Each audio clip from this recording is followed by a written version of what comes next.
This is the story about what can happen to a loser. When he was a little boy, the other kids called him Sparky, after a comic strip horse named Sparkplug. Sparky never did shake that nickname. School was all but impossible for Sparky. He failed every subject in the 8th grade. Every subject. He flunked physics in high school, received a flat 0 for the course. He distinguished himself as the worst physics student in his school's history. He also flunked Latin and algebra and English. He didn't do much better in sports. Although he did manage to make the school's golf team, he promptly lost the only important match of the year. There was a consolation match, however, and Sparky lost that, too. Throughout his youth, Sparky was awkward socially. He was not actually disliked by the other youngsters. No one cared that much.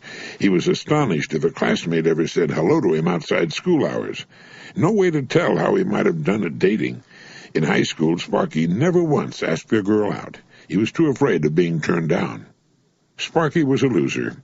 He, his classmates, everyone knew it, so he rolled with it. Sparky made up his mind early in life that if things were meant to work out, they would. Otherwise, he would content himself with what appeared to be his inevitable mediocrity. But there was one thing that was important to Sparky: drawing. He was proud of his own artwork. Of course, no one else appreciated it. In his senior year of high school, he submitted some cartoons to the editors of his class yearbook. Almost predictably, they were rejected. Despite this particularly painful rejection, Sparky was so convinced of his artistic ability that he decided to become a professional artist. Upon graduating from high school, he wrote a letter to Walt Disney Studios. He was told to send some samples of his artwork, and the subject matter for a cartoon was suggested. Sparky drew the proposed cartoon. He spent a great deal of time on it and the other drawings. Finally, the reply from Disney Studios came. He was rejected once again. Another loss for the loser.